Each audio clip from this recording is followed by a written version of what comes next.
Hi everyone.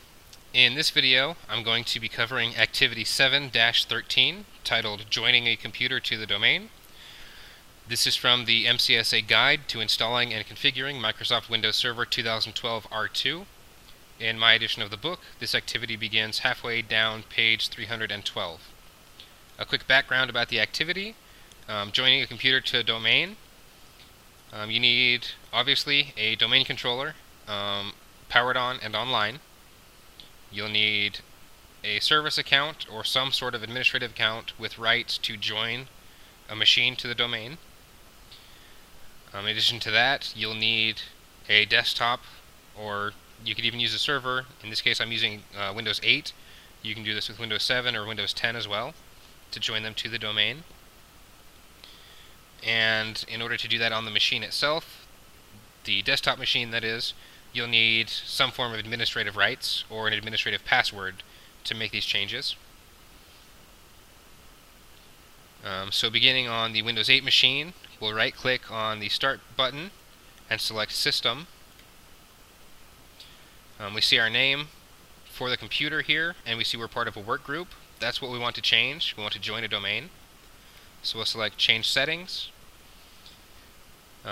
This is where you'll need to know the administrative password for the local machine, in this case my Windows 8 machine. I've left it blank just to make it easy. And here, this is the setting we want it to change. We want to join it to a domain. So we select Domain and give the domain that we set up on our server.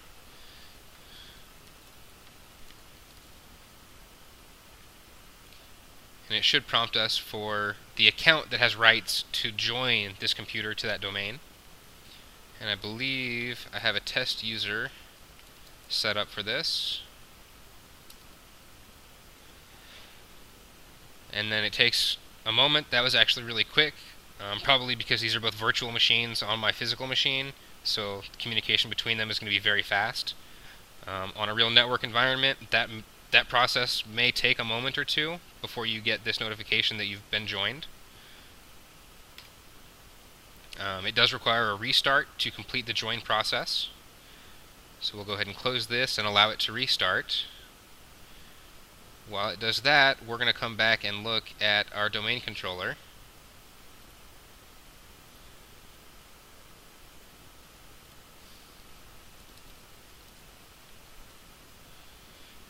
And inside our Active Directory users and computers, we're going to go ahead and do a refresh and look into computers. And we see that that machine has now joined our domain.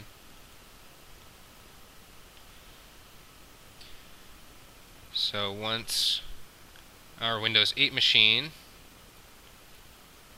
comes back online, we'll go ahead and log in to the domain.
Once the machine comes back up, we'll go ahead and give it the Control-Alt-Delete command, or keys here.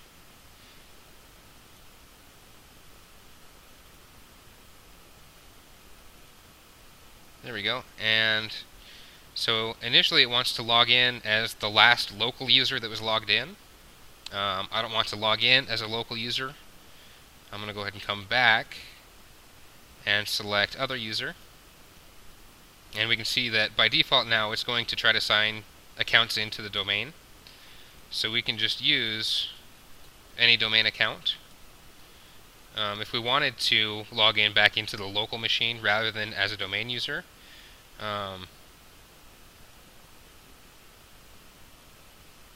for example, my admin, which was the administrative account for the local machine, it's still going to try to look for that account on the domain. So that's where you would need to put a // to tell it log in locally. If you can remember the computer name, then you can do that as well. Put the computer name / the local user account. I notice a lot of times you can't always remember every single machine, and if it's not labeled properly, if the name has been changed, whatever the case may be, if you can't remember the name, // will almost always work. I don't think I've found an exception to that yet, but there probably is one. So you do // for the local accounts. Without it, you will be logging into the domain.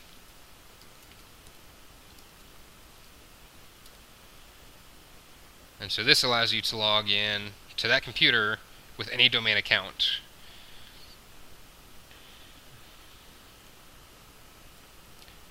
And it looks like that covers everything for the activity.